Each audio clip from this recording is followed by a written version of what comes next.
Muchas gracias por estar aquí y acompañarnos en esta primera la presentación de esta nueva actividad de Casa América, Fundación Carolina y la Secretaría de Estado de Cooperación Internacional y para Iberoamérica y el Caribe, con la que queremos abrir un espacio regular de debate sobre cuestiones latinoamericanas. Este es además, y me gusta resaltarlo, una actividad y un formato que encaja, yo diría que paradigmáticamente, en los objetivos de Casa América. La intención es, como digo, que sea absolutamente regular y que vayamos tocando todas aquellas cuestiones que afectan a la realidad latinoamericana, al futuro de Latinoamérica, a las relaciones de toda la comunidad iberoamericana y a las relaciones también, naturalmente, de España con todos los países de la comunidad iberoamericana que conformamos.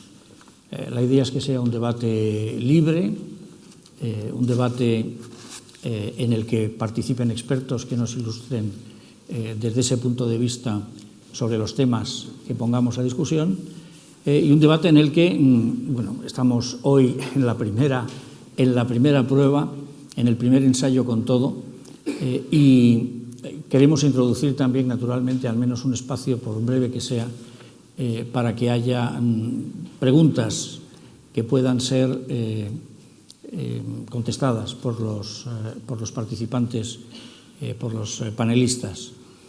Para ello hay unos boletines que pueden ustedes rellenar con las cuestiones sobre las que les gustaría tener una respuesta concreta y de las que no podremos hacer seguramente más que una a cada panelista al final de nuestro tiempo.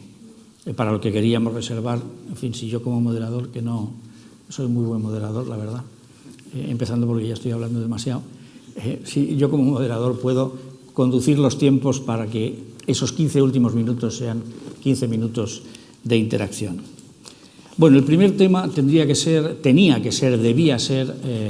un tema general, un tema amplio. Bueno, todos sabemos, y no hace falta que yo insista en ello, que vivimos tiempos de cambio acelerado, que venimos de un periodo en el que ha habido diferentes enfoques en nuestras relaciones con América Latina, donde América Latina ha cambiado, si cabe, aún más de lo que ha cambiado Europa, y un momento en el que tanto Europa como América Latina pasamos por una situación que no ha tenido muchos precedentes, ¿no? Aunque solo sea, si lo fijamos en dos elementos, uno a cada lado. En Europa, nuestra Unión Europea está pasando por un periodo complicado, ¿no? En estos días debe decidirse qué hacemos entre todos con la primera defección de un miembro de los 28, y tenemos que ver eso, en qué contexto se hace, qué consecuencias tiene, cómo recupera la Unión, entre otros problemas, esa cohesión y ese liderazgo en políticas no solo económicas, sino sociales. Y en América Latina asistimos a una polarización muy marcada, a un ascenso de las clases medias que exigen respuestas de los gobiernos, a la aparición de populismos, en fin, a un crecimiento sostenido, pero que sin embargo no ha sido capaz de eliminar las desigualdades y acabar con las bolsas de pobreza. Y ahí lo primero es hacer el punto de la situación, ¿no? Ver exactamente dónde estamos, en lo político, en lo social, en lo económico, en lo internacional, para a partir de aquí ir, como cuelgan los frutos de un árbol, ir sacando los temas que a lo largo del año en cada momento puedan ser más acuciantes o más interesantes para una reflexión. Hoy nos acompañan tres expertos reconocidos: Esther del Campo, catedrática de Ciencia Política y decana de la Facultad de Ciencias Políticas y Sociología de la Complutense. Bueno, de su ocupación y de su obra sobre América Latina no hace falta hablar, como tampoco hace falta hablar de la experiencia de Ángel Melguizo, jefe para América Latina del Centro de Desarrollo de la OCDE, que ha pasado antes por el BID, por el BBVA y por la Oficina Económica de la Presidencia del Gobierno, y José Talman, la última, pero no la menos importante, secretaria general de la Facultad Latinoamericana de Ciencias Sociales, Flaxo, doctora en Humanidades por la Universidad de Leiden y autora de más de 70 obras y publicaciones sobre la realidad latinoamericana. Pues bien, sin más introducción, vamos a comenzar escuchando a Esther del Campo sobre los aspectos sociológicos de ese cambio. Hay un tema que está encima de la mesa, que es el ascenso de las clases medias, las exigencias de estas clases medias, las respuestas de los gobiernos a estas nuevas exigencias, cuáles son los temas que plantean, cuáles son las dificultades a futuro para intentar dar satisfacción y lograr esa estabilidad institucional y social que nos gustaría ver en todo el continente. Esther. Muchas gracias. Bueno, yo quiero perder solamente 30 segundos para dar las gracias a la Secretaría de Estado, a la Fundación Carolina y a Casa América por haber iniciado estos diálogos con América Latina.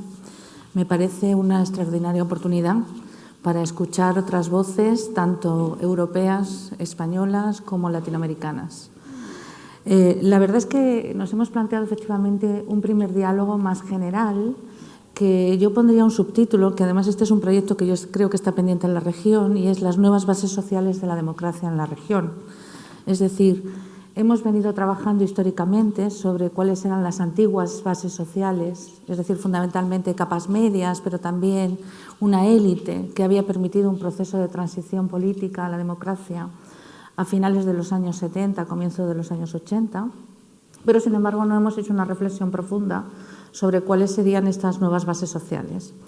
Hemos ido de alguna manera trasladando esa idea que venía en la ciencia política y en la teoría democrática de que el crecimiento y el engordamiento de las capas medias sería de alguna forma el elemento fundamental para tener amplias bases que apoyaran esta nueva democracia y sobre todo que apoyaran una democracia de mayor calidad que la que nosotros habíamos venido construyendo en los últimos 20 años. Sin embargo, yo creo que no está tan claro.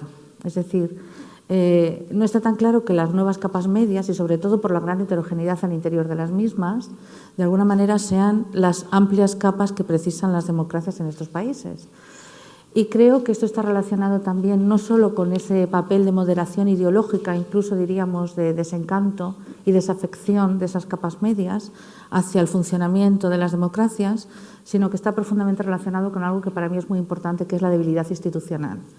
Es decir, la incapacidad de las instituciones y sobre todo del Estado para ofrecer servicios públicos de mayor calidad, para intentar atemperar de alguna forma la importancia que tiene la inseguridad en muchos países de la región, las dificultades de mantenimiento, sobre todo para las capas medias más vulnerables, para mantenerse en un nivel de empleabilidad y de crecimiento económico suficiente.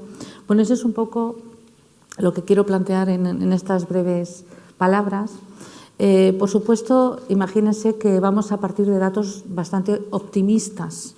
Es decir, si nosotros miramos para atrás, desde el 2002 para acá, pues podemos decir que efectivamente ha habido una reducción significativa de la pobreza en la región. Y si nosotros hablamos de la pobreza extrema, tenemos que decir que la reducción ha sido todavía mayor. Es decir, que realmente nos hemos encontrado con un incremento significativo de los ingresos para amplios sectores de la población. Esto ha significado la aparición de lo que llamamos nuevas capas medias, nuevas clases medias. Quiero enfatizar que lo decimos en plural precisamente porque no hablamos de una nueva clase media, sino que hablamos de amplios sectores de la población que en ese contexto de crecimiento económico sostenido, ¿de acuerdo?, que es verdad que fue un crecimiento económico basado fundamentalmente en la reprimarización de muchas de estas economías y en el alto, diríamos, precio que tenían las commodities y las materias primas en el mercado internacional, pero ese crecimiento económico sostenido permitió efectivamente de alguna forma, esa movilidad social ascendente. Esto es una de las conclusiones a las que llega reiteradamente la CEPAL cuando habla de los panoramas sociales de América Latina, de que quizás el principal factor explicativo del crecimiento y surgimiento de las capas medias es el crecimiento económico.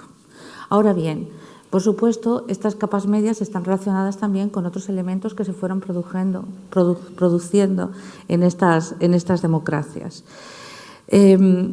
Fíjense que nosotros diríamos, bueno, entonces las capas medias están vinculadas fundamentalmente con la existencia de mercados abiertos, es decir, una apertura de las economías latinoamericanas al comercio internacional. Yo diría que no solo, es decir, es cierto que la apertura de mercados fue un elemento que dinamizó muchísimo estas economías, pero tenemos que ver también cuál fue el papel que tuvieron los diferentes estados y los diferentes países. A mí me parece muy interesante que si nosotros hacemos un listado de aquellos países que de alguna manera tuvieron, es decir, que tuvieron un mayor impacto, que tuvieron un crecimiento más importante de los sectores medios, pues la verdad es que está Argentina, Bolivia, El Salvador, Nicaragua, Paraguay, Perú, Venezuela, en ese crecimiento exponencial, diríamos, de los niveles de ingresos. Claro, ¿qué quiero decir con esto? Pues quiero decir que efectivamente ese crecimiento de los sectores medios tiene que ver también con muchas veces políticas de transferencia de rentas, es decir, con el desarrollo de programas sociales amplios. Ojo, en muchas ocasiones con carácter clientelar, absolutamente clientelar, o con carácter puramente asistencialista.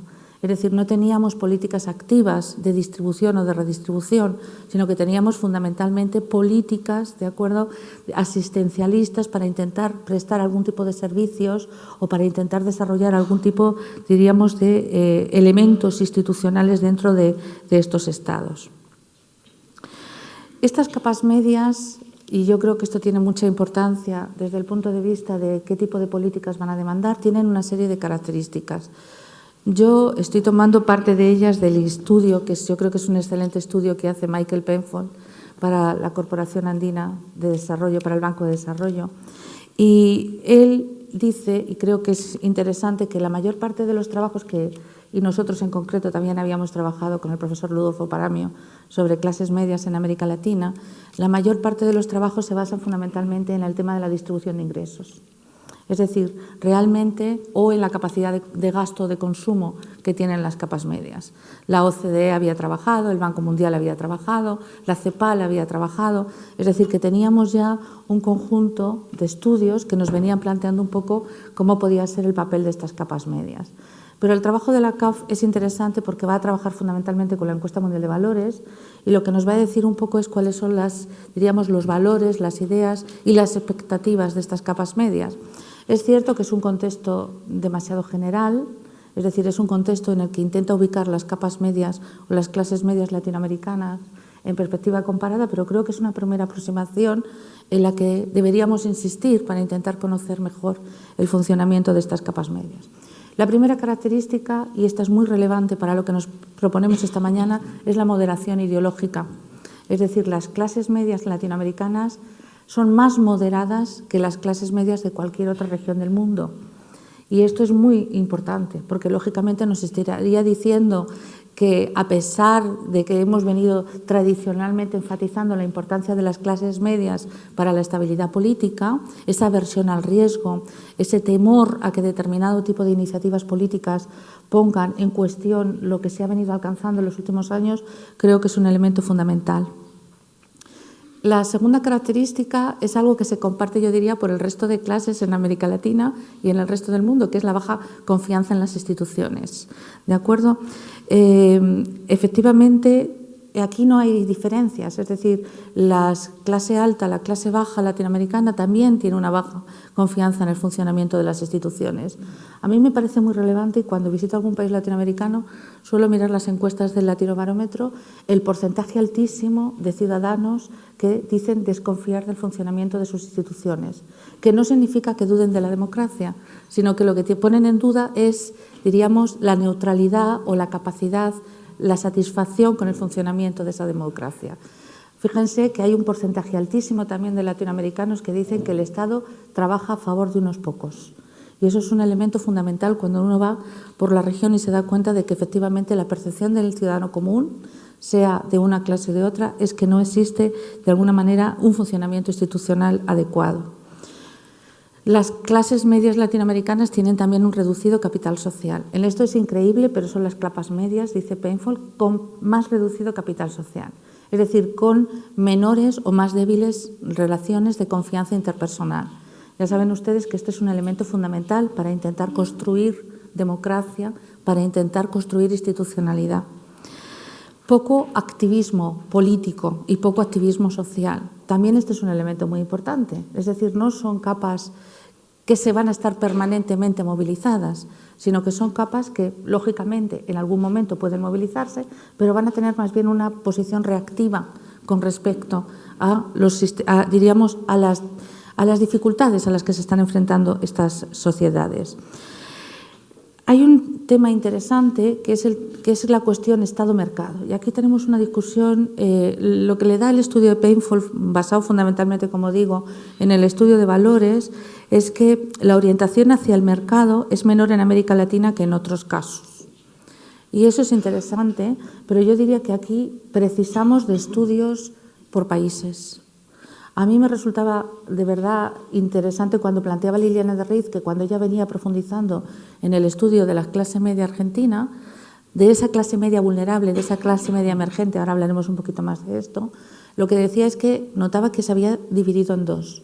Una clase media que depositaba todas sus esperanzas en el mercado, es decir, que el modelo de desarrollo económico siguiera funcionando, y una clase media que, por el contrario, tenía un perfil claramente asistencialista y que lo que deseaba en mayor medida era seguir dependiendo de los subsidios que le estaba dando el Estado argentino.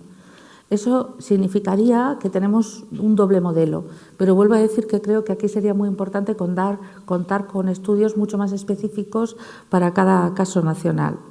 De igual manera, y a mí me parece también interesante, pensándolo desde América Latina, la orientación hacia la política social. Es decir, las capas medias, fundamentalmente en países como Chile y en Uruguay, prefieren que haya una inversión pública en política social. Digo que me resulta interesante porque, lógicamente, el papel del Estado en el caso chileno y en el caso uruguayo no es el mismo. Es decir, no estamos hablando del mismo modelo, ¿no? Estamos hablando de un Estado que sufrió, de alguna manera, un proceso de privatización y de reducción de su tamaño, como es el chileno, enorme, mientras que en el caso uruguayo es verdad que es un caso más chiquito, pero efectivamente seguimos contando con un Estado que ha mantenido un peso específico en el tema de políticas sociales. Entonces, ¿cómo lo evaluaría yo? Y de nuevo vuelvo a decir que aquí que precisamos de más estudios. Mi impresión es que en ambos casos lo que se está demandando no sé si es tanto, diríamos, política social activa por parte del Estado, sino institucionalidad. Es decir, asistencia, protección por parte del Estado para algunos problemas que son, desde luego, recurrentes. Hemos dicho, hay un tema que es mantener los ingresos, hay un tema que es mantener la empleabilidad y hay un tema que es muy importante en la región, que sale en todos los rankings, ¿no? Cuando hablamos de los principales problemas, que es el tema de la seguridad personal, de la seguridad física. Y termino con una cuestión, con una última característica que me parece también relevante, y es que todas las capas medias en América Latina son postmaterialistas. Ya saben ustedes esa distinción que hace el estudio de la Encuesta Mundial de Valores sobre materialismo, postmaterialismo. Claro, yo diría que ahí tampoco hay diferencias, es decir, no hay diferencias significativas con otros sectores sociales. Serán más postmaterialistas seguramente que la clase alta, pero igual que la clase popular, pues efectivamente vamos a encontrar algunas características de postmaterialismo. Que me estoy aproximando 2 minutos últimos, ¿no? para dejar 2 ideas fundamentalmente. Creo que lo que vienen a plantear este crecimiento efectivamente de sectores medios, algunos con un grado máximo de vulnerabilidad que implica que han salido de la pobreza, pero que no podemos asegurar que se encuentran en ese proceso de movilidad social ascendente, creo que lo que está claro es que precisamos de fortalecer las instituciones y las políticas activas, tanto distributivas como redistributivas. Este es un elemento fundamental. Es decir, no basta con políticas asistencialistas, no basta con focalización de políticas públicas. Yo lo vengo defendiendo desde hace tiempo. Creo que las políticas focalizadas tuvieron su importancia, tuvieron su papel, tuvieron incluso consecuencias positivas en ese largo ciclo económico de acuerdo de crecimiento, pero de alguna manera no es suficiente. Esto tiene que ver con algo, y termino ahora sí, con la necesidad de acompañar todo este tipo de esfuerzos de fortalecimiento institucional con el fortalecimiento también de las redes de seguridad y apoyo social, salud, educación, seguridad social. Es decir, es lo que viene diciendo la CEPAL y creo que, y comparto muchos de estos argumentos.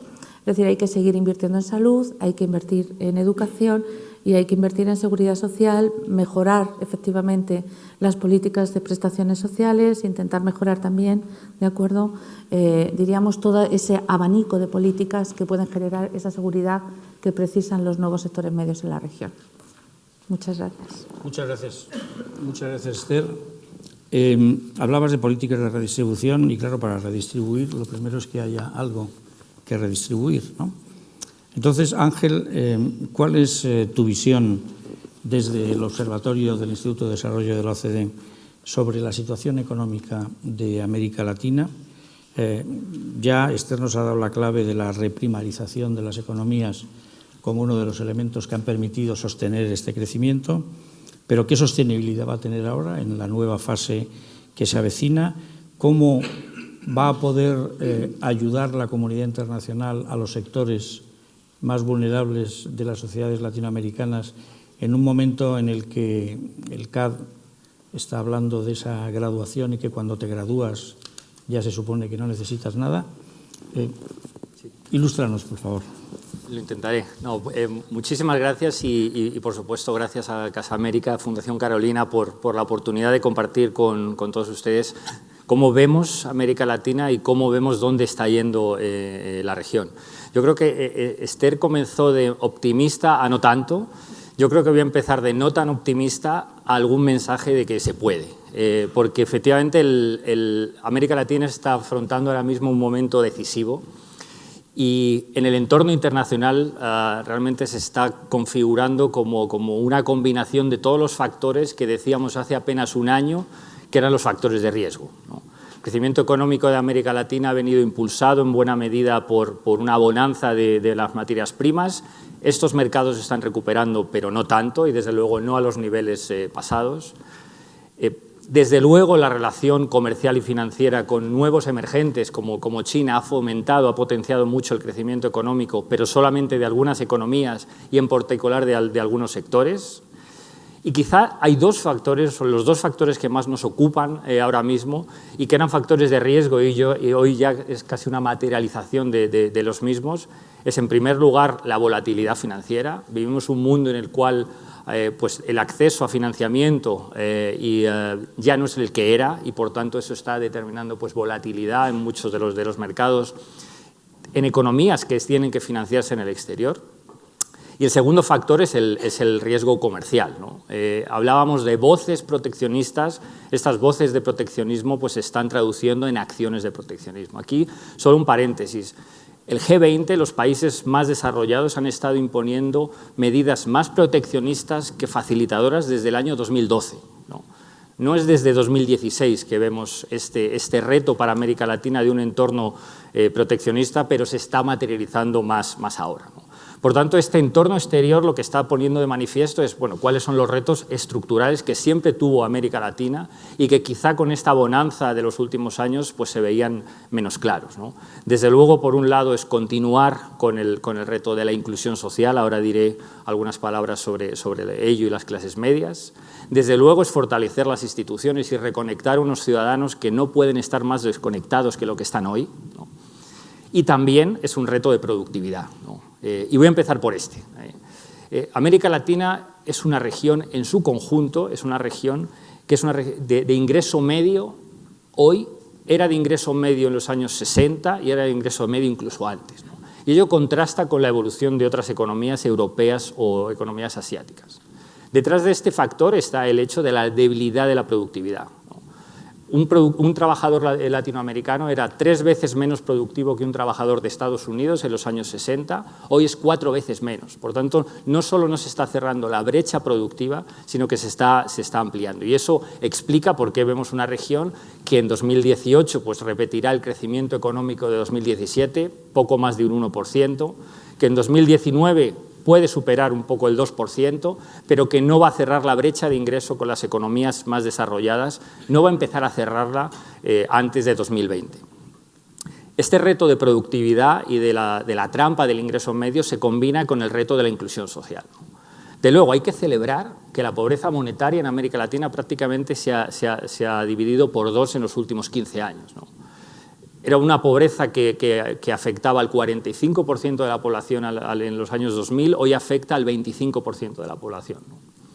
Pero además, efectivamente, se ha generado una clase media consolidada, esa clase media que vive entre 13 y 70 dólares al día. Yo soy muy concreto con los números, esa es mi clase media consolidada.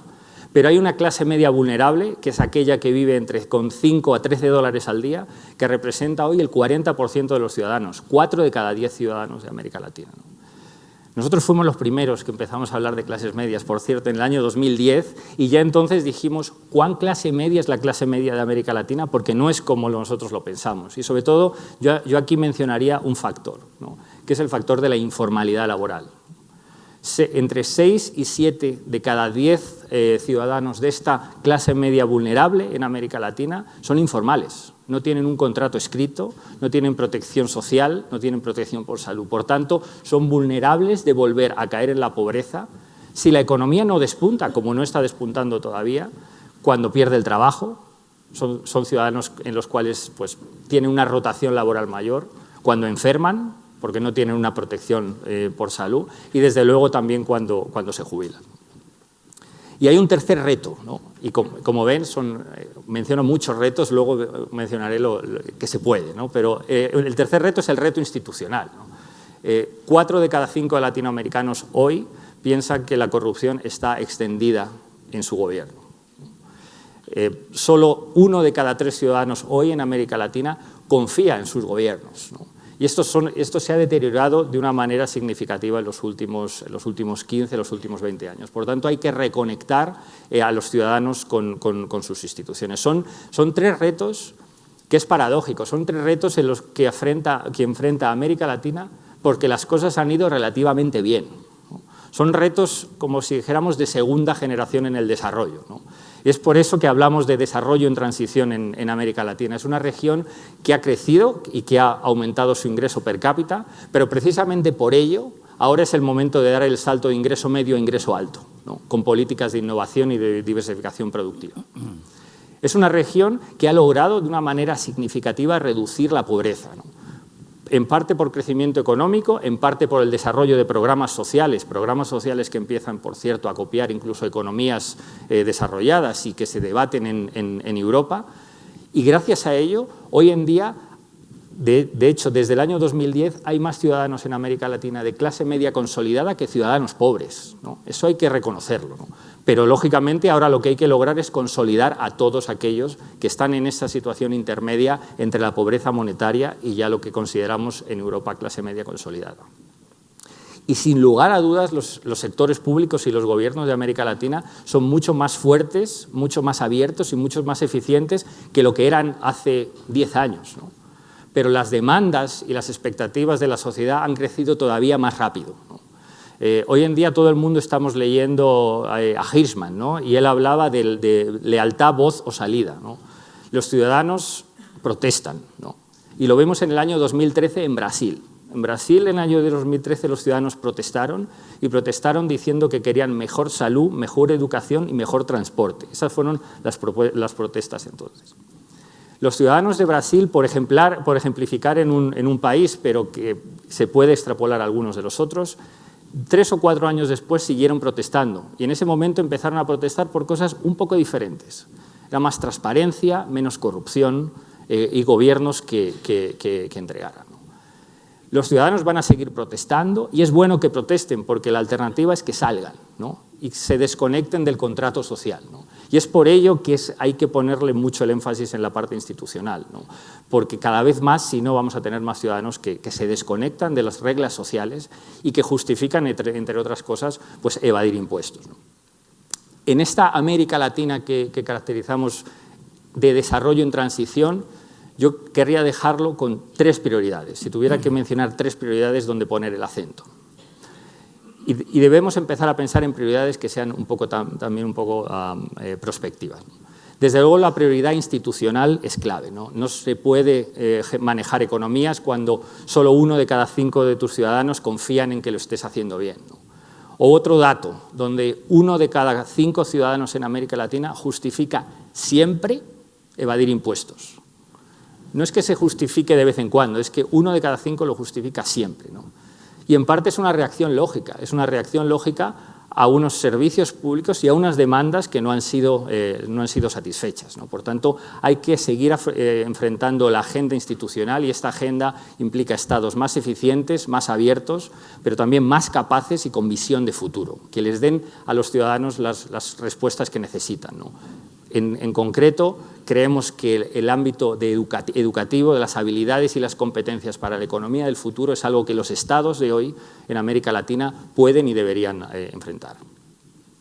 Segunda dimensión, segunda línea que le va a sorprender al doctor Enrique Iglesias: integración económica. Llevamos siglos pidiendo más integración económica, pero aquí voy a dar un dato de uno de los recientes estudios del Banco Interamericano de Desarrollo. Pase lo que pase en el mundo, si hay una guerra comercial o si esta guerra comercial no se materializa, el impacto que tendría en América Latina sería la mitad si América Latina se integra un poco más, ¿no? Y hoy en día es una región que apenas comercia un 15, un 20% entre ella, entre 3 y 4 veces menos que lo que se comercia entre los países en Europa o en Asia, ¿no? Y la tercera dimensión es una dimensión de transformación y de agenda digital, ¿no? Es imposible exagerar las bondades que podrían tener las nuevas tecnologías para afrontar todos los retos de productividad, de inclusión y de gobernanza. Pero vemos una región donde, tomando por ejemplo México, que no es precisamente uno de los menos desarrollados, 1 de cada 5 empresas no tiene una página web y solamente 2 de cada 10 empresas hacen comercio electrónico. Por tanto, esta agenda de transformación digital no está llegando al sector empresarial. Esta agenda de transformación digital tampoco está llegando todavía a los ciudadanos, cuando el 46% de los latinoamericanos no tiene conexión a Internet. Y solo 1 de cada 10 está conectado bien, conectado con banda ancha, que le permite acceder a servicios públicos y le permite conectarse con el mundo digital, ¿no? Y, por supuesto, los gobiernos han avanzado mucho en transparencia, pero hay poca interactividad, ¿no? ¿Es este el escenario en el que vemos en América Latina? Es un escenario, ya digo, de un crecimiento moderado. 2018 estaría repitiendo esa expansión económica de 2017. Esto no es para celebrar, pero ahí está América Latina aguantando un contexto exterior. Pero sí que es un momento de afrontar esos retos, y creemos que se puede con una agenda doméstica que es la que he mencionado, y se puede también repensando las relaciones internacionales, la cooperación internacional, y si queréis, pues con eso puedo desarrollarlo en una segunda intervención. Muchas gracias. Muchas gracias, Ángel. Yo me quedo con el se puede del final, ¿no? Y con la lista de prioridades donde hay obvias coincidencias con lo que nos planteaba antes Esther desde un plano más sociológico. Bueno, Josep, una de las prioridades que marca el análisis de Ángel es el de más integración. Pero la realidad actual parece ser más bien la contraria, ¿no? Hay unos mecanismos de integración que tienen dificultades para sobrevivir, otros que están prácticamente clausurados. Uno pujante, pero hay una gran polarización en la región, una gran polarización política. Y para la integración, aunque sea solo la económica, la empatía política es un elemento fundamental, ¿no? No se pueden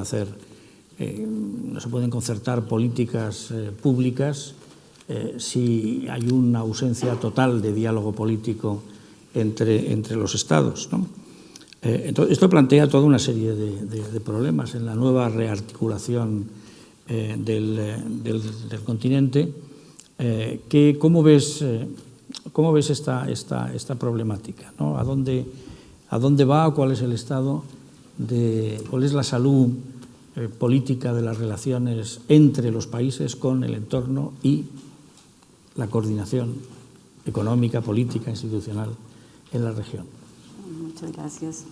Tamaño desafío, señor secretario. En realidad, primero agradecer la invitación de la Secretaría de Estado, tanto de la Fundación Carolina y de Casa América, por encontrarnos en ese espacio que augura un inicio nuevamente del diálogo entre América Latina, España y Europa, que creo que era importante retomar, y sobre todo en estos tiempos, yo no diría que de cambio, sino de grandes incertidumbres. Y lo que hay que entender en este momento es que América Latina, al igual que Europa, se debate, como decía Tip O'Neill, en una relación en donde toda política es local, y como regiones hemos estado mirándonos a sí mismos y se nos ha olvidado esta relación que existe y esta posibilidad de vínculos y vasos comunicantes entre ambas regiones, porque mal que bien los desafíos casi que son los mismos. Lo que yo voy a señalar para América Latina es casi que lo mismo que está viviendo Europa, con sus lógicamente diferencias locales. América Latina está terminando un superciclo electoral que inicia en el 2016 y va a terminar ahora recién en el 2019, en donde 18 estados de la región han cambiado las presidencias de las repúblicas. Este ciclo electoral que se repitió en el 2006, son ciclos que tienen, se repiten cada cierto tiempo. Si miramos el cambio en el mapa político del año 2006 en América Latina, es un mapa, el cambio y la forma de entender esos procesos tenía que ver a través de clivajes básicamente políticos, los clivajes tradicionales, en donde los gobiernos en América Latina cambian de las derechas a las izquierdas, lo que se llamó la famosa marea rosa, y la era de los gobiernos progresistas, que fue una era bastante corta, fueron 10 años. Esto cambia, y el clivaje que tenemos que entender para lo que está pasando con este proceso de cambio en América Latina ya no son los clivajes tradicionales políticos, sino son clivajes sociales. Estos clivajes sociales no están llamando al cambio, como en su momento se señaló, sino están llamando a las rupturas, y están llamando a las rupturas con el status quo. Entonces no podemos decir que el mapa político en América Latina está cambiando con el concepto tradicional de izquierda-derecha, sino más bien es un clivaje político, un clivaje social que llama a la ruptura, ¿a través de qué? Y un poco mis colegas que me antecedieron en la palabra lo vienen señalando, de un gran enojo, de un gran malestar de la ciudadanía, no solamente con el status quo, sino con el entorno político de la región, y voy a decir aquí 3 puntos que son luces de alarma que tenemos que estar viendo, que estaban intermitentes y yo manejo que ahora en la región están encendidas. Primero, hay un desencanto con la democracia. La gente, siendo que todavía cree en la democracia, hay un gran descontento con la capacidad que ha tenido el sistema democrático de dar solución o dar respuesta a los problemas de la ciudadanía. Y si vemos, y yo digo que esto es muy importante, la democracia pasa, el apoyo a la democracia pasa en la región de un 69% en el 2012 a un 57.8% en el 2017, una caída de más de 10 puntos porcentuales. Y estos datos claramente, aunque son preocupantes, no debería sorprendernos, porque al final de cuentas tienen que ver con lo que yo llamo el elefante en la cocina que se nos ha metido, y es la corrupción. Y es el enojo de la ciudadanía con este binomio corrupción-impunidad, porque no solamente es corrupción, sino es el binomio corrupción-impunidad. Luego tenemos el binomio, con el binomio impunidad y corrupción tenemos este malestar y unas nuevas clases medias que, tal como señalaron tanto Esther como Ángel, ¿no? Es una clase media enojada, pero también es una clase media asustada. Si vemos los números, el 65% de la población latinoamericana es una población que todavía está en una situación económicamente muy vulnerable. Son clases medias recientes, clases medias nuevas, pero que tienen un gran temor de retroceso. Eso lo que hace es que además tengan a su vez un poder de elección a través del voto. Y lo que hemos venido viendo en América Latina también es un voto castigo al status quo, y lo estamos viendo en este proceso. Esto que es lo que está generando también la cantidad de opciones populistas de ambos espectros ideológicos que vienen a llenar la demanda de una ciudadanía a través de que, o sea, yo lo que necesito es el tema de la seguridad, el tema de no tanto la corrupción, que los servicios del Estado me brinden a mí una mayor bienestar, una mayor calidad de vida. Entonces, básicamente venimos al otro tema, y es que la gente está dispuesta en América Latina en un 52% a no pagar impuestos. ¿Y por qué no quiere pagar la gente impuestos en América Latina?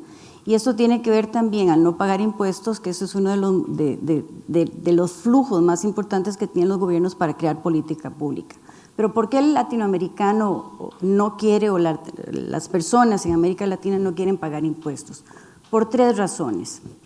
En primera instancia, porque hay una poca o casi nula rendición de cuentas en cuanto a dónde están yendo mis recursos. ¿Qué está pasando con los recursos que yo estoy pagando a través de mis impuestos? Segundo, lo que yo estoy pagando en los impuestos no se ve beneficiado en la calidad de los servicios que estoy recibiendo a través del Estado. Muchas de estas clases, nuevas clases medias, reciben o van o requieren los recursos, o sea, los servicios públicos, no tienen capacidad de contratar servicios privados. Si además de que pagan impuestos, a su vez el servicio no es bueno, pues lógicamente va a ir subiendo el enojo y va a ir subiendo esa desconfianza en el Estado. Y tercero, que no hay una señal clara de los estados en cuanto a la reducción del gasto público. Entonces, la sensación que tiene la ciudadanía es: yo estoy pagando impuestos para mantener estados ineficientes que no me están dando a mí los recursos.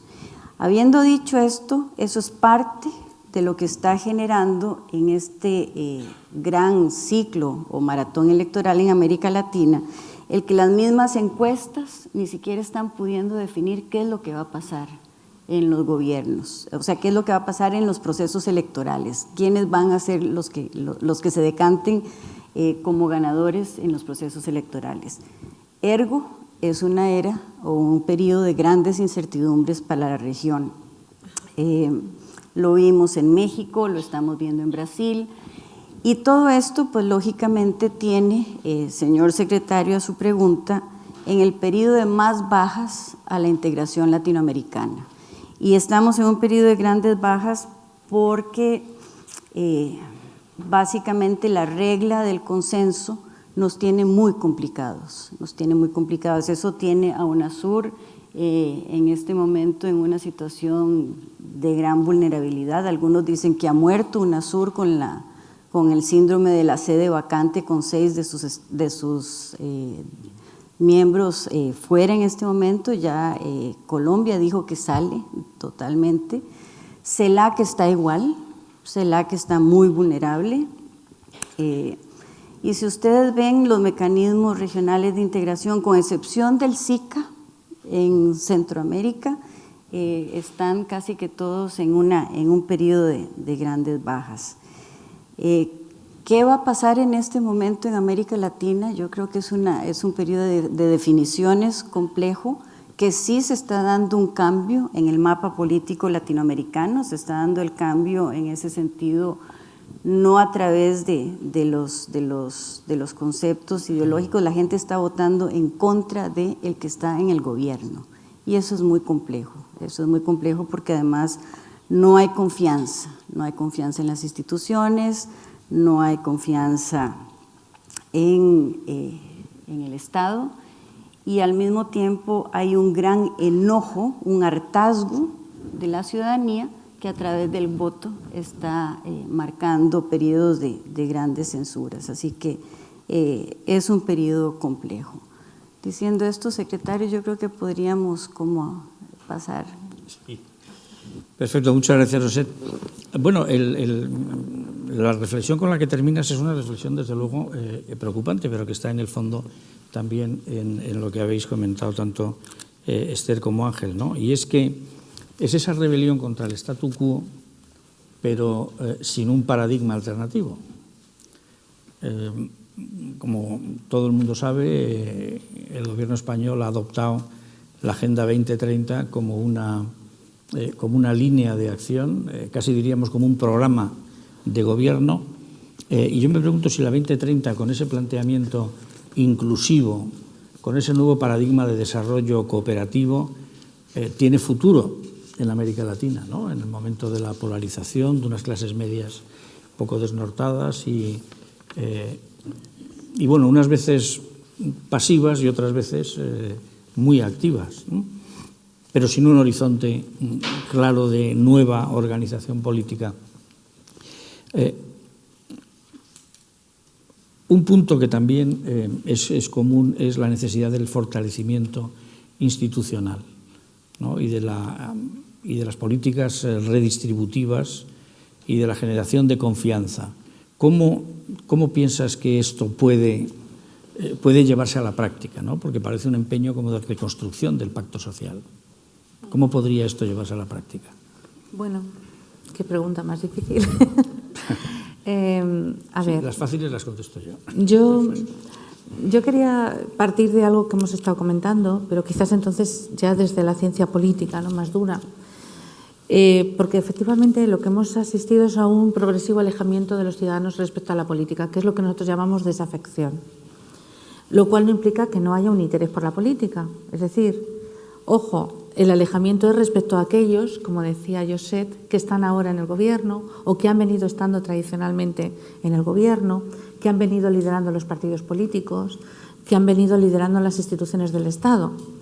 Por el contrario, efectivamente, también ha habido mucha movilización, porque la gente, en el fondo, al final del camino está la política, o al principio, sí, por decirlo de alguna manera. Es decir, la política sí es importante.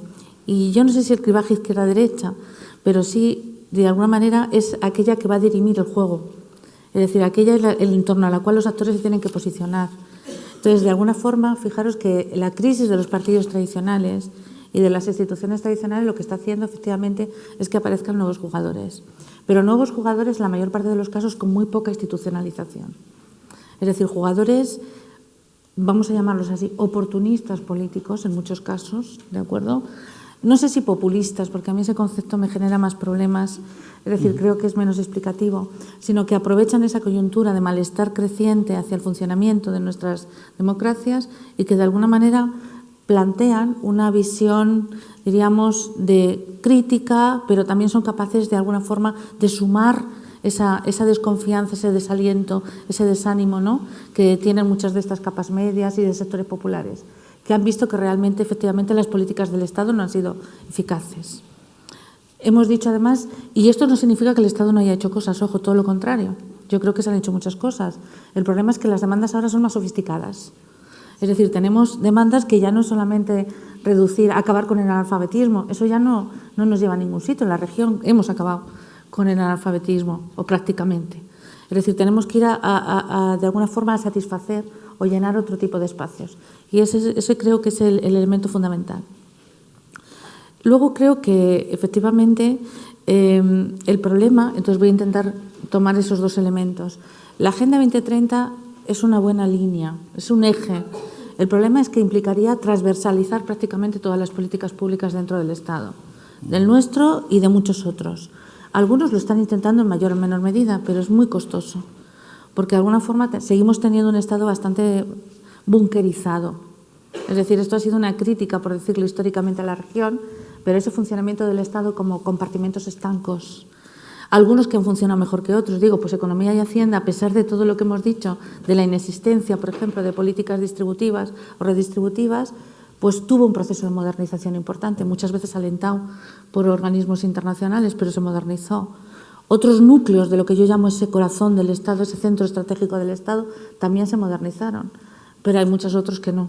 Es decir, entonces, realmente transversalizar algunos de estos objetivos, ¿no?, que plantea la Agenda 2030 es muy costoso y va a ser muy costoso, sobre todo cuando no hay un consenso amplio entre muchos de los actores políticos y de los actores sociales y de los actores económicos, que no los olvidemos.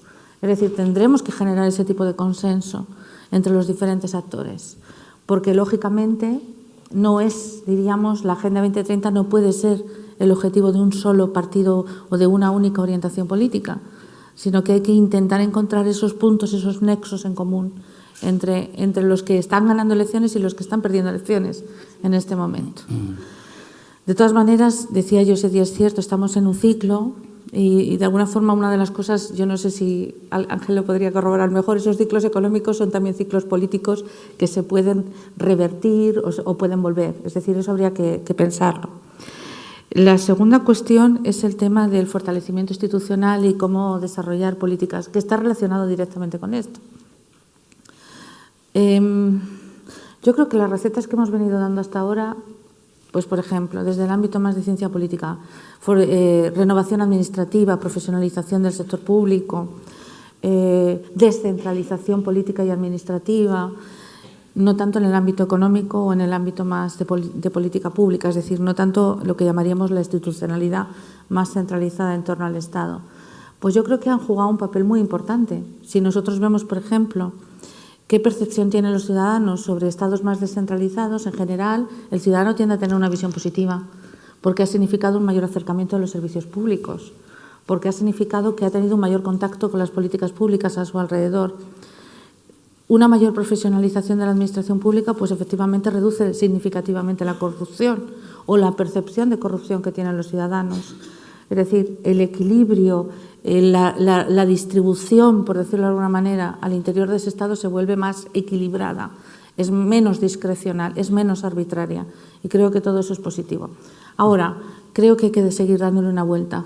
Es decir, creo que ahora nos debemos plantear, bueno, y si hemos hecho tantos esfuerzos, porque hemos hecho muchos, desde ámbitos como el CLAD, como el INAP, como muchos, diríamos, como la FIAP, como la Fundación Carolina, es decir, hemos venido haciendo muchísimos esfuerzos, desde luego la Unión Europea, a través de programas, ¿no?, que se han venido desarrollando en la región, otros organismos internacionales como el Banco Mundial, el Banco Interamericano de Desarrollo, y por qué no hemos tenido los efectos deseados, es decir, ¿qué nos ha pasado?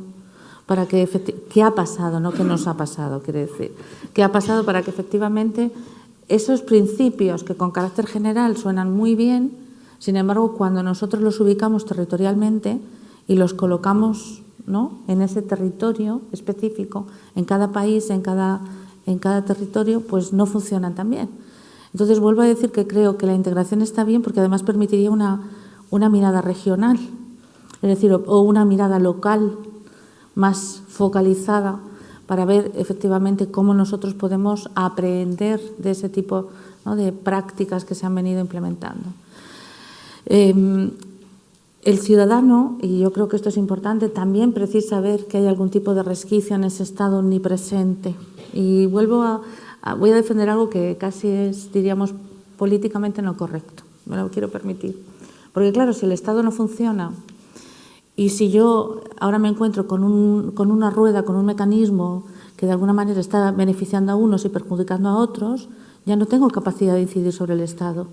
Y solamente lo voy a hacer a través, por ejemplo, de políticos populistas, que les hemos llamado aquí esta mañana. Porque esos son los que me están prometiendo casi cualquier cosa es posible, ¿no? Precisamente porque voy a trabajar por los márgenes del Estado, en la periferia del Estado.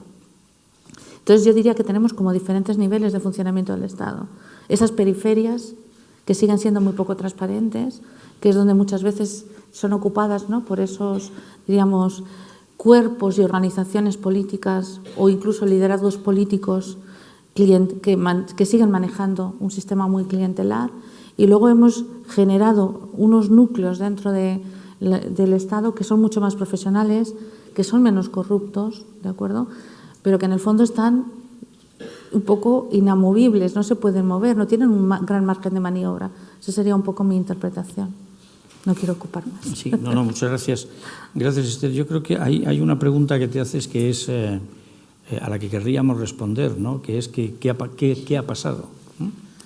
¿Qué ha pasado? Yo creo que una de las cosas que ha pasado es que la crisis ha tenido un efecto absolutamente pernicioso en muchos ámbitos, no solo en el de las políticas públicas, los recortes, pero ha tenido un efecto de renacionalización de las políticas, ¿no? La crisis ha sido tan exigente que, al menos en Europa, ¿no? Y en el caso de España, nos ha llevado a centrarnos de una manera casi excluyente en nuestros propios problemas y en las políticas de salida de la crisis, y hemos ido perdiendo el ritmo y el sentido de cómo iban evolucionando las cosas en América Latina, ¿no? Y uno de los temas que a mí me parece que en lo que eso se refleja es en que en este periodo, además, otra de las cosas que ha pasado en los últimos 10 años, no sé si todos estaréis de acuerdo con ello, es en que ya cada vez menos se puede hablar de América Latina como un conjunto, ¿no? A mí me maravilla vuestra habilidad intelectual para seguir hablando de América Latina como un todo, cuando cada una de las cosas que defendemos en ese ámbito tendría que ser matizada con lo que pasa aquí y lo que pasa aquí y lo que pasa allí. Y en ese contexto, ¿qué nos ha pasado? Pues quizá una de las cosas que nos ha pasado ha sido que hemos aplicado recetas, siendo cuidadosos, como creo que hemos sido cuidadosos todos los países latinoamericanos, España, la Unión Europea, con el respeto al principio de apropiación. Pero, por una parte, no había una definición clara ni consensuada de objetivos por parte latinoamericana, y por la nuestra tampoco ha habido, a lo mejor, una percepción de estos nuevos mensajes, una adecuada lectura de estos nuevos mensajes, y por consiguiente hemos ido aplicando pues las políticas que a nosotros nos habían servido y que ya estaban dejando de servir tanto aquí como allí, ¿no? En ese contexto, y pensando ahora más en el área económica, un tema que había estado presente en toda América Latina y que era determinante para el desarrollo y tenía relación con la productividad, que era la informalidad, al que además le habéis dedicado desde la OCDE mucho esfuerzo de estudio y de investigación. ¿Se puede seguir hablando del conjunto o cada vez tiene menos sentido hablar, o hay que matizar más la evolución económica de América Latina, la relación con el nuevo pacto social? ¿Cómo lo enfrentáis? Realmente casi se cumplen 10 años y 2 semanas de la crisis de Lehman Brothers, la crisis internacional, y desde entonces la OCDE lleva reflexionando qué nos ha pasado, ¿no? ¿Qué no vimos, ¿no? Porque no vimos una crisis económica. Entonces yo creo que hay que partir por un reconocimiento de los errores, ¿no? Y eso es importante. Primero, que muchos de los instrumentos que hemos tenido para analizar pues las políticas económicas, sociales e institucionales eran limitados, ¿no? No teníamos en cuenta otras disciplinas como economistas suficientemente. Y en segundo lugar, ¿qué nos ha pasado también para desconectar tanto de los ciudadanos? Es una manera de hablar que no se nos entiende, que no se entiende al economista, ¿no? Entonces, hemos perdido la narrativa y hemos tenido muchos instrumentos que han sido muy economicistas y que no tenían en cuenta pues, los avances no solo en ciencias políticas, pero sino en psicología y en sociología. Entonces, es ese reconocimiento el que creemos que tiene que ser el primer paso para tener pues, una agenda más constructiva. El segundo paso es destacar las cosas que se están haciendo bien, ¿no? Hemos estado hablando de los retos institucionales. Bueno, los centros de gobierno que tienen Argentina y Perú hoy son comparables a los que tiene cualquier país europeo para ir monitoreando y gestionando las políticas públicas. Los avances en transparencia en República Dominicana o en Paraguay también son buenos ejemplos. Desde luego, la agenda de construcción de skills, de competencias y habilidades a futuro que tiene Chile es un buen ejemplo internacional. Se ha mejorado mucho las compras públicas en Chile o en Colombia. Y Colombia hoy en día además está impulsando toda una reforma de telecomunicaciones que es visionaria en el sentido de que está logrando ver el ecosistema digital de una manera consistente. Por lo tanto, primero reconozcamos, segundo, destaquemos que algunas cosas están pasando y están pasando bien, ¿no? Y lo tercero es innovemos, ¿no? No podemos llegar con recetas, de hecho nosotros ya dejamos de mencionar recetas y hablamos de ingredientes y que cada uno luego los mezcle como sepa, pero no se pueden hablar de recetas en estos retos de desarrollo. Primero, hay que mejorar, innovar en las medidas, en lo que entendemos que es desarrollo, que ya no solo es ingreso per cápita. Desarrollo en transición parte del hecho de que hay que medir muchas de las dimensiones, entre otras la dimensión de la informalidad, que no necesariamente está directamente relacionado con el ingreso, como hemos visto. Hoy en día hay ciudadanos de clase media que son informales en América Latina, ¿no? En segundo lugar, y un poco contradiciendo a Esther en esto, aunque ella sé que está de acuerdo conmigo en el fondo, es que si bien es cierto que las políticas sectoriales son las políticas más naturales y las más fácilmente implementables, sin multidimensionalidad esto no se logra, ¿no? La informalidad hoy en día en América Latina es una informalidad que parte del hecho de que algunos ciudadanos consideran que es muy costoso ser formales, porque es verdad que en algunos casos los impuestos son impuestos europeos para ser formales. En otros casos no es una cuestión de impuestos, sino que no se valora, no se percibe ningún beneficio de ser formal. En otros casos es una cuestión de la empresa. La empresa dice, yo no te contrato formalmente porque no tienes las competencias y las habilidades que necesito para mis trabajadores formales, mis trabajadores permanentes. Por lo tanto, multidimensionalidad, porque esto es una agenda de educación, de empleo, de impuestos y de regulación, es necesaria, ¿no? Y luego, ¿por qué no? También se trata de innovar en las relaciones internacionales, en la cooperación internacional. Hay cada vez mejores, buenos ejemplos en países del sur para ser aplicables en otros países del sur. A esto se llama la cooperación sur-sur-sur o la cooperación triangular.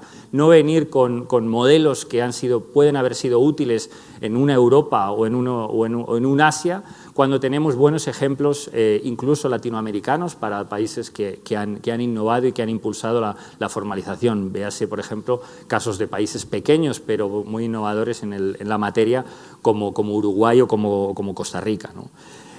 Y por último, innovemos en instrumentos, ¿no? No se trata ya solamente de la asistencia técnica y de los préstamos, sino que se trata también de conocimientos, capacidad tecnológica y de compartir ese tipo de agendas más allá de lo que son las agendas tradicionales, ¿no? Por lo tanto, utilizando el ejemplo de informalidad, creo que eso nos da un poco la idea de cuál debe ser las relaciones internacionales y la cooperación del futuro. Una cooperación que parta reconociendo que hay algunas cosas que no hemos sabido ver, que tenga una narrativa constructiva, ¿no? Porque utilizando las palabras de otro gran pensador latinoamericano, Diego Pablo Simeone, pues eso, si se cree, se puede.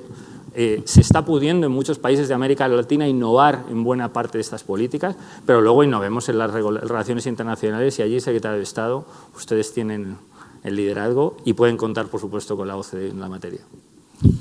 Muchas gracias, Ángel. Bueno, ese gran pensador al que has citado también dice una cosa que nos llevaría por otro camino al de pensar a largo plazo, ¿no? Que es lo del partido a partido. Pero, en fin, habrá que atender todo. Habrá que hacer cosas hoy, pero que tengan visión de futuro. Josep, la Unión Europea y América Latina han tenido una larga relación.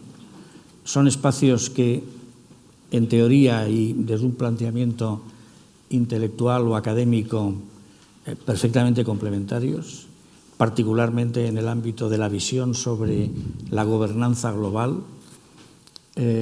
Y, sin embargo, tengo la impresión de que no hemos conseguido darle a esa relación el peso sustantivo que nos gustaría, ¿no? ¿A qué crees que se debe y qué podríamos hacer entre todos para acercarnos a una relación más, no sé, más eficiente, más percibida por los ciudadanos como sustantiva, ¿no? Que ese es otro de los temas que quizá también preside ahora el ámbito de las relaciones internacionales. Terminamos, como en la cooperación, como en la economía, hablando de un lenguaje que a los ciudadanos no les llega, ¿no? Y eso les hace separarse y se van creando esos clichés contra los que es tan difícil luchar, ¿no?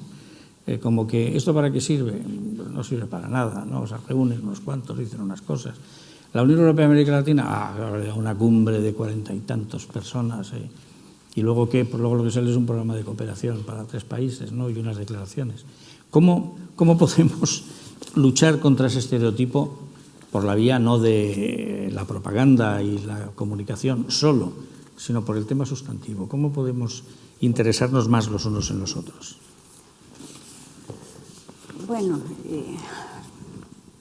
pienso que hay que partir de un hecho, y es que América Latina y Europa somos socios estratégicos y somos socios además que nos une no solamente la cultura, la tradición, el idioma y algunos otros, sino también, o más que el idioma, los principios. Hemos sido socios en la lucha con el tema de la democratización, la gobernanza, los derechos humanos.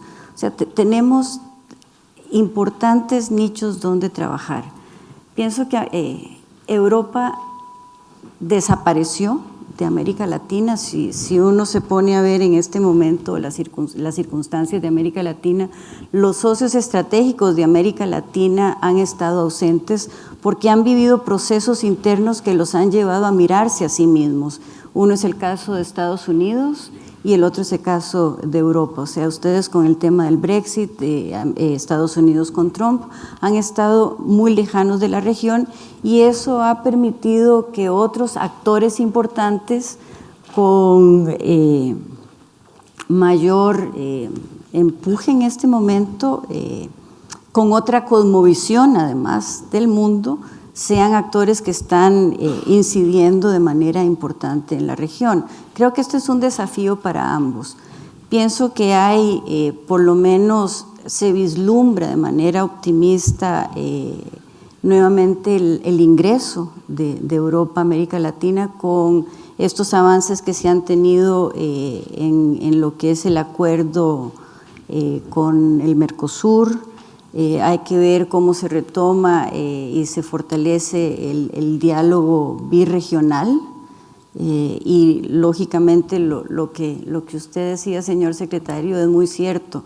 Pero ¿cuándo hemos sido una sola América Latina?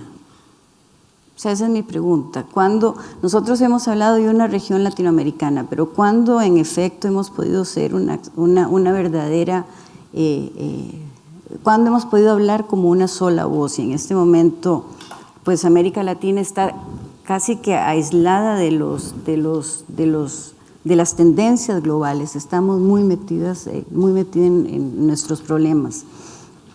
Yo recuerdo, y esto no es reciente, yo recuerdo desde hace unos 15 o 20 años, donde una de las frustraciones de Europa era cómo poder hablar con América Latina como región. Se logra, pero aún así ese diálogo todavía no llega a cuajar. El ciudadano común, el ciudadano de a pie no siente que ese diálogo le está generando ningún cambio específico. Y creo que ahí están los desafíos. Lo que se ha señalado en este momento es importante. Esther decía algo que es cierto. América Latina, el cambio que ha tenido América Latina es el crecimiento de las ciudades. Hoy América Latina es una región urbana, básicamente urbana. Y eso significa dar respuesta a un 65% de su población en esas grandes clases medias que es muy vulnerable. Bueno, ¿cómo se le va a dar respuesta? ¿Cuáles son las posibilidades que se tienen? Y yo sigo apostando por la integración, sigo creyendo que la integración es el mecanismo para generar políticas públicas más asertivas, políticas públicas más transparentes y políticas públicas que rompan algo que para mí es mortal, que es el asistencialismo. Las políticas asistenciales tienen una fecha de nacimiento y una de función, y eso depende de cuánta plata tenga un Estado para generar esas políticas, mientras que las promocionales van más ligadas a lo que es la forma más horizontal de traslapar el beneficio de la política pública. Hay que esperar también a ver cómo se termina de decantar este gran ciclo electoral, cuáles van a ser las cabezas de los nuevos gobiernos, el tipo de confianza, porque también las diferentes cumbres de la región habían creado, y eso fue una cosa muy positiva, por lo menos una base de confianza en los presidentes, aún a pesar de las diferencias ideológicas que pudieron tener en un momento. Esa confianza se rompe y básicamente hay que volver a construirla, pero yo creo que se puede retomar, ¿no? Y sobre la Agenda 2030 yo sí quiero decir algo que es muy importante y es, hay algunos objetivos que si para el 20 no se alcanzaron, el 2030 es demasiado tarde.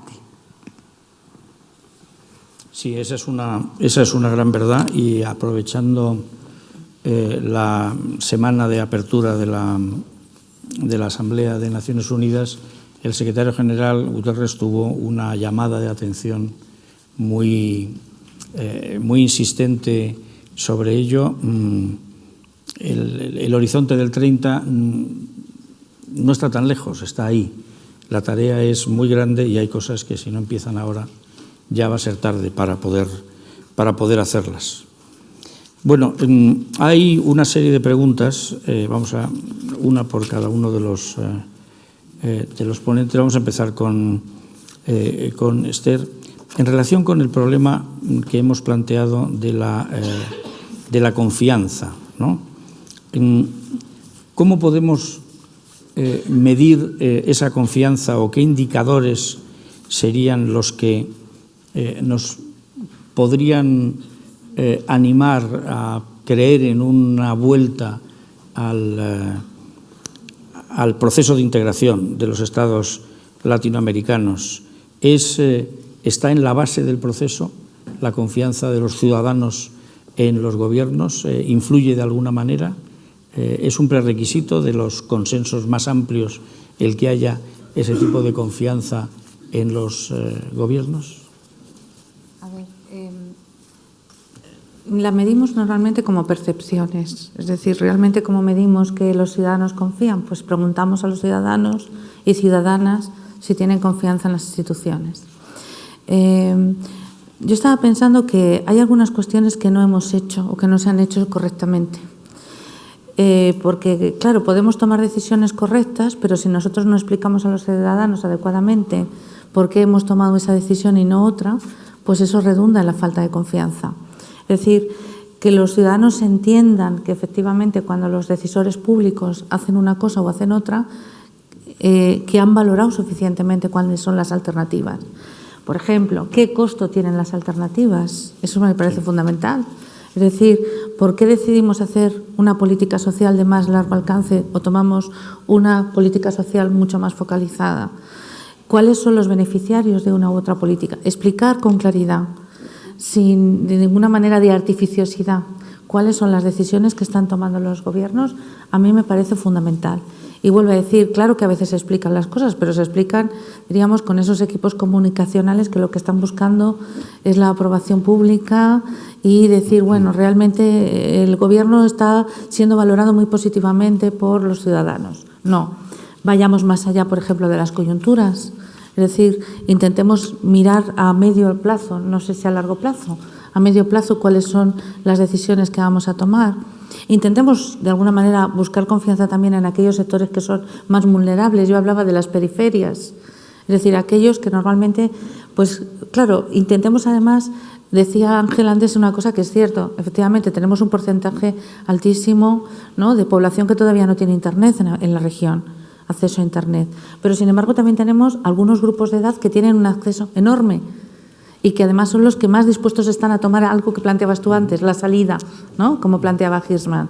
Efectivamente, es decir, son grupos de edad que están muy movilizados, muy conectados, pero además que son absolutamente críticos y que además desconocen la importancia que puede tener determinado tipo de instituciones.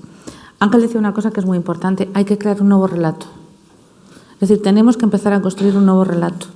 Las viejas narraciones no nos sirven, o nos sirven en parte. ¿De acuerdo? No vamos a tirar todo por tierra, lógicamente, pero tenemos que intentar, de alguna manera, involucrar particularmente a esos sectores más vulnerables, que son los jóvenes, que son las mujeres, que es la población rural. Es cierto que las ciudades tienen grandes problemas, pero también se ha producido una ruralización de la pobreza, por lo tanto tenemos que intentar incorporar a estos sectores más periféricos.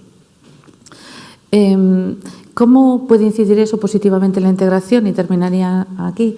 Clarísimamente, ciudadanos que se sienten más satisfechos con su gobierno, diríamos, con las decisiones que se toman al interior de ese Estado, pues lógicamente se sienten también o valoran más positivamente que se alcancen algunos tipos de acuerdos a nivel regional o a nivel internacional.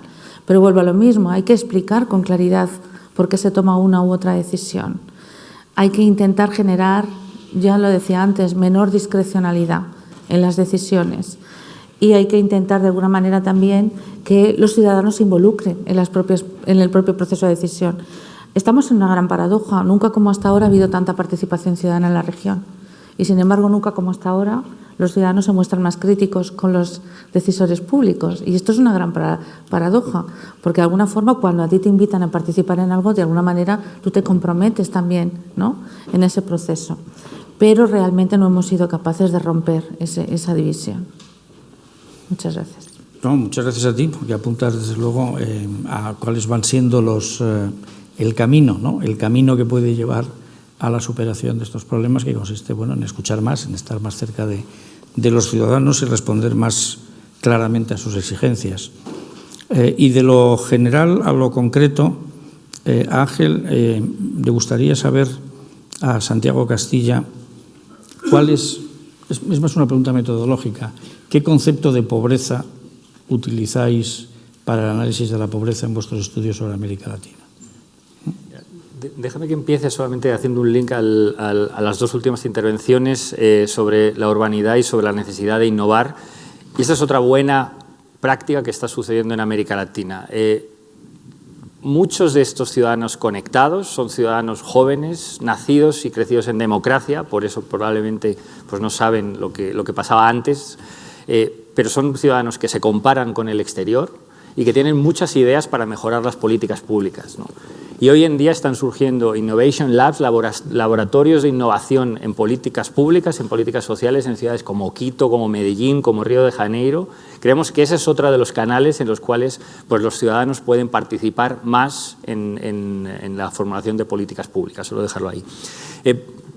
Pobreza. Yo creo que ha habido un gran avance en las mediciones de pobreza, ¿no? Y estamos dejando atrás las mediciones puramente de pobreza monetaria, ¿no? Culpable, los datos que les he mencionado se basan en pobreza monetaria, es decir, disponibilidad de ingresos por día, ¿no? Pero claramente el avance, y en eso América Latina está avanzando mucho, son los indicadores de pobreza multidimensional, ¿no?, que son aquellos que incorporan obviamente el ingreso monetario, pero también niveles educativos y también condiciones de vida en términos de vivienda y de alojamiento. Entonces, yo creo que hoy en día esa es la frontera del conocimiento, la frontera técnica, y es la que tenemos que empezar a utilizar. Por eso nosotros, pues cuando ya hablamos en 2010 de cuánto clase media es la clase media de América Latina, o cuando hablábamos de la Iglesia Junior, por cierto, que informal is normal, la informalidad es normal, todo ello lo tenemos que incluir a la hora de evaluar cuando un ciudadano pues, está consolidadamente fuera de los niveles de pobreza. Muchas gracias. Josep, lo general, lo metodológico y lo concreto. Nicolás Vieira querría saber qué opinas acerca del futuro de la integración en Mercosur si el candidato Bolsonaro logra la presidencia de Brasil. Bueno, primero que nada estaríamos adelantándonos a qué es lo que va a pasar en Brasil. Yo todavía sigo manteniendo alguna esperanza de que algo pueda pasar, ¿no? Pero, a ver,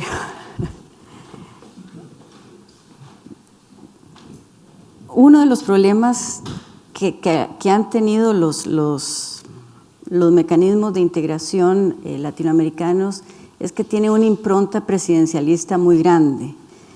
Creo que esto va a ser un desafío, pienso que podría ser un desafío para el Mercosur, pero lo aplico para todo el resto de los mecanismos de integración, el fortalecer más la institucionalidad y que ésta no se vea debilitada de acuerdo a los ciclos de cambios de presidentes. Esto es lo que tiene en este momento muy a la baja a los procesos, a los mecanismos de integración latinoamericana. Entonces, yo no podría emitir así como un criterio de qué es lo que va a pasar, porque todavía no ha pasado. Preferiría contestar hasta después de que pase, si es que pasa. Sí, esto de que se nos pida siempre que tengamos la bola de cristal y podamos anticipar no es fácil de responder. Bueno, y hay una última pregunta que no voy a esquivar, que no tiene mucho que ver, ¿o sí? Y para terminar, porque sí quiero terminar algo, y esto es un poco provocador. O sea, el triunfo o no del candidato Bolsonaro en Brasil se enmarca dentro de un proceso totalmente democrático. O sea, lo que vaya a pasar en Brasil es parte de la democracia. Y básicamente eso tenemos que tomarlo en consideración. O sea, esa es la voluntad. Lo que vaya a pasar en Brasil es la voluntad expresa del pueblo brasileño a través de las urnas. Y creo que eso también es algo muy importante. Nos guste o no nos guste, tengamos o no tengamos sentimientos encontrados, es el respeto totalmente a un sistema democrático. Y cuando Esther decía que la democracia es perfectible, sí es perfectible, pero básicamente tenemos que tener claro de que el proceso en Brasil es un proceso democrático. Bueno, una puntualización desde luego muy, muy importante. Y bueno, hay una pregunta que tiene que ver con estos debates, con la actualidad y con América Latina y con España, que no hemos tratado, ¿no? Perdonadme, pero precisamente por eso, aunque viene dirigida a todos los ponentes, me voy a permitir yo contestarla, que es María Rodríguez pregunta sobre la situación en Venezuela. ¿Consideran que la solución para la crisis en Venezuela pasa por más diálogo y menos sanciones? Bueno, a raíz de mi reciente visita de trabajo a Caracas, bueno, y de la reunión de hoy del Consejo de Asuntos Exteriores de la Unión Europea, evidentemente la política hacia Venezuela del gobierno español está en todas las portadas y ha estado todo el fin de semana, ¿no? Y yo quería, bueno, explicar un poco cuál es esa política y cuáles son los fundamentos de esa política. En primer lugar, como todos ustedes saben, nada de lo que pasa en América Latina le es ajeno a España, ¿no?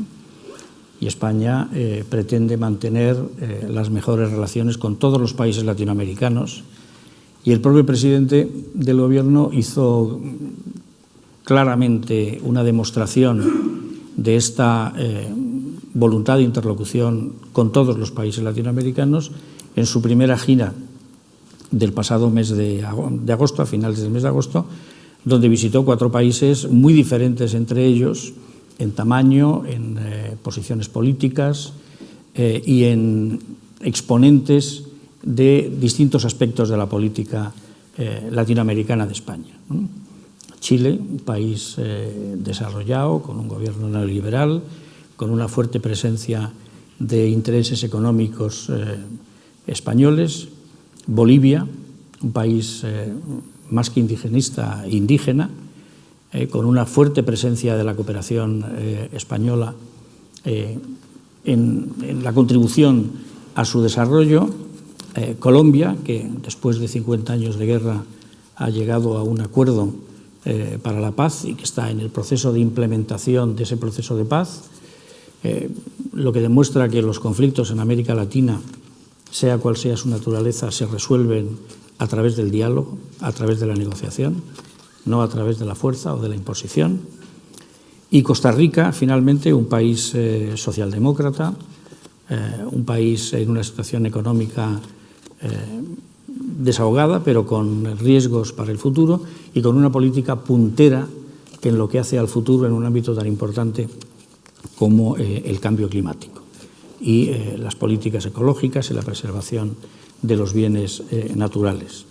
Por lo tanto, bueno, un abanico de países representativos, cada uno en su sector, y que demostraban ese interés y esa voluntad del gobierno español de fortalecer nuestra interlocución y nuestras relaciones con todos los países de la región, complementado a su vez por las entrevistas que el propio presidente tuvo con ocasión de su participación en la semana llamada ministerial, la semana de apertura de la Asamblea General de Naciones Unidas, donde se entrevistó, entre otros, con el presidente de Cuba. Bien, en el caso de Venezuela, este interés español pues, bueno, está sobradamente justificado, ¿no? Como todos ustedes saben, hay más de 160.000 ciudadanos españoles que residen allí, hay 70 empresas que siguen con vocación de quedarse, en un entorno que desde luego todos sabemos que no es fácil, un país que atraviesa una situación difícil, crítica, tanto en términos económicos como en términos políticos, de la relación entre el gobierno y la oposición, como en el ámbito del respeto a los derechos humanos y a la institucionalidad y al Estado de Derecho, y que tiene también pues, fuertes dificultades en el ámbito del suministro de algunos productos básicos para aliviar las necesidades de su población. Pues bien, España no podía permanecer de brazos cruzados frente a esta situación, ¿no? Y lo que percibíamos era que en general en la comunidad internacional y también en la Unión Europea había una actitud de exigencia, de presión, pero no había ninguna propuesta de solución. Y España está convencida, y lo ha dicho muchas veces, y la Unión Europea también lo ha dicho, que la solución de Venezuela solo puede venir por un diálogo político, pacífico, democrático, entre los ciudadanos venezolanos. Yo añadiría, para fortalecer esta idea de la resolución de la crisis a través de conflictos, que no recuerdo uno en América Latina desde la independencia que se haya resuelto por la imposición de sanciones o por la fuerza. Entonces nos parecía que ante esta situación de ausencia de iniciativas era necesario trabajar para generar las condiciones para que ese diálogo político que todos queremos y que la Unión Europea tiene en su posición sobre Venezuela pueda finalmente fructificar.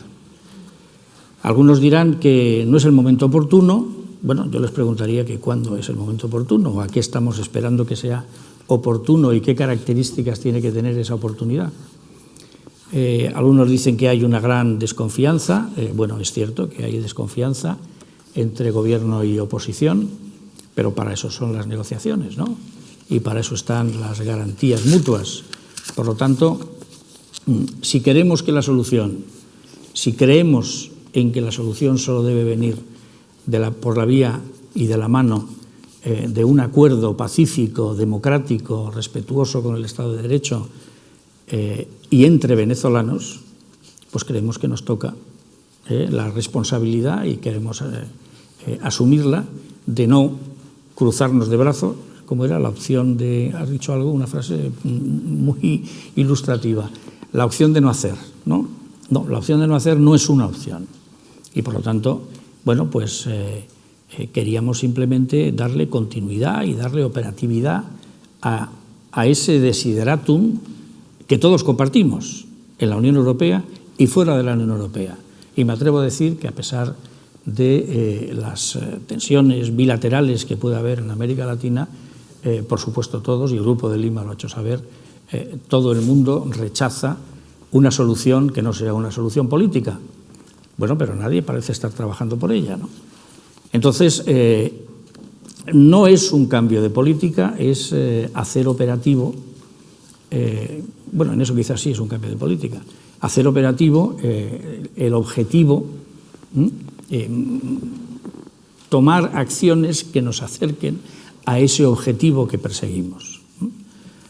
Ha habido, bueno, y en ese contexto está mi propia visita de estos días pasados, que ha tenido, por supuesto, un componente bilateral y grande. Hacía muchos años que no iba un miembro del gobierno, vamos, un responsable de la política exterior, a hacer una visita de estas características allí y, por supuesto, a entrevistarme también, como he hecho, con el gobierno, con todos los partidos de la oposición, con la sociedad civil, con nuestros ciudadanos y con los empresarios. Una situación que realmente refleja una normalidad que no se le quiere atribuir al viaje. Con la Unión Europea tampoco pretendemos, sabemos lo difícil que es mover la opinión de la Unión Europea, pero sí nos gustaría introducir también este elemento, un elemento de vinculación constructiva, que la Unión Europea no deje de hacer lo que está haciendo. La exigencia es una exigencia que además también nosotros compartimos. Hemos votado en las últimas decisiones y hemos aceptado todo el bagaje y todo el activo de las declaraciones de la Unión Europea en relación con Venezuela. Pero nos parece que la Unión tampoco se debe quedar de brazos cruzados ante la evolución de la situación. Y por consiguiente lo que nos gustaría ver, y por eso vamos a trabajar con nuestros socios europeos, es ver una vinculación constructiva, de manera que también ellos hagan algo que nos acerque al objetivo y que no sea, desde luego, la pasividad, que no es una opción. Y esa es la política que vamos a perseguir. Luego hay todo tipo de interferencias, de referencias al pasado, y hasta se ha publicado que España presentó junto con el Gobierno una iniciativa o una propuesta, la propuesta española y del Gobierno.